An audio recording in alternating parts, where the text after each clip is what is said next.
លំហាត់ដាក់កន្សោមជាផលគុណកតាត្រូវនឹងថ្នាក់ទី8 9 10បាទកន្សោមបែបនេះយើងត្រូវចេះបំបែកតួកដាលហ្នឹងបានន័យថា 2x នេះរបៀបបំបែកបានត្រឹមត្រូវយើងគ្រាន់តែពិនិត្យមើលមេគុណមុខ x ក្រែនេះ1ហើយ2ឬក៏មានន័យថាបូក2ខាងនេះគឺដក15បាទយើងយកអាតួដើមតួចុងរបស់វាគុណគ្នា1គុណនឹងដក15វាបានដក15បាទអញ្ចឹងដក15នេះយើងបំបែកវាជាផលគុណវិញបានន័យថាដក15យើងអាចបំបែកបានច្រើនយ៉ាងគឺ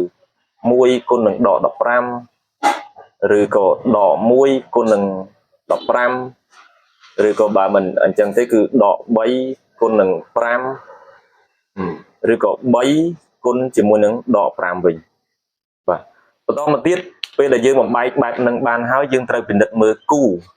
គូណាដែលវាបូកចូលគ្នាទៅបានអាតួកដាលបូក2នេះអញ្ចឹងតួដែលវាអាចបូកចូលគ្នាបាន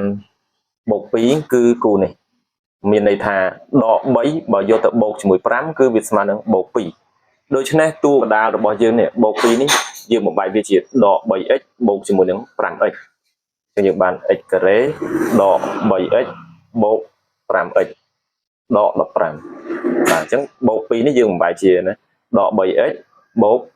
5x បន្តមកទៀតយើងចាប់ផលគុណកតា2ដែលនៅជិតគ្នានេះមក x ការ៉េដក 3x យើងចាប់បាន x អញ្ចឹងខាងមុខសល់ x ដក3ខាងនេះបូក5ជាមួយនឹងដក15យើងចាប់5ជាកតាទៅអញ្ចឹងយើងបាន x 15កណ្ណាចាប់5ជាកតាបាត់សល់1គុណ3ដូច្នេះយើងឃើញ x ដក3ដូចគ្នាចាប់ x ដក3ជាកតាបន្តទៀតខាងមុខសល់ x ខាងក្រោយសល់បូក5បាទអញ្ចឹងចម្លើយរបស់យើងបាន x ដក3កតានឹង x បូក5